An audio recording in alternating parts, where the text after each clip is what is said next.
সোমবার দুপুরে রাজধানী আগারগাঁয়ে নির্বাচন কমিশন কার্যালয়ে সিএসি এএমএম নাসরুদ্দিনের সঙ্গে বৈঠক করেন ঢাকার নিযুক্ত মার্কিন দূতাবাসের charge d'affaires Tracey Ann Jacobson. বৈঠক শেষে ট্রেসি অ্যান জ্যাকবসন সাংবাদিকদের বলেন, অনেক গুজব এবং ষড়যন্ত্রের তথ্য আছে, সেই সব নিয়ে আলোচনা করতে সিএসির কাছে আসা। We support the interim government led by Professor Yunus and the Central Election Commission in charting a pathway to free and fair elections early next year.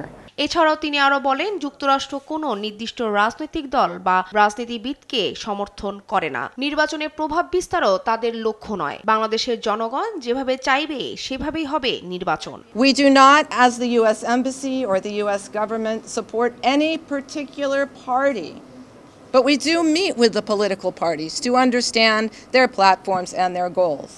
We do not support any particular politician, but we do meet with politicians to understand their goals. And we do not support any particular outcome.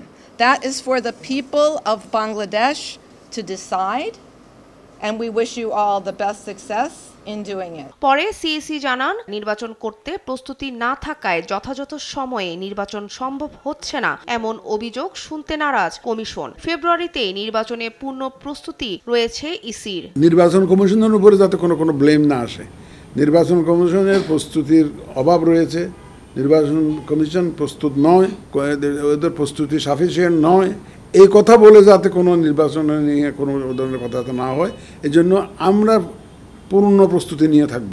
যে কোনো সময় নির্বাচন সরকার যখন চাইবে আমরা যাতে deliver করতে পারি সেই প্রস্তুতি আমরা নেব।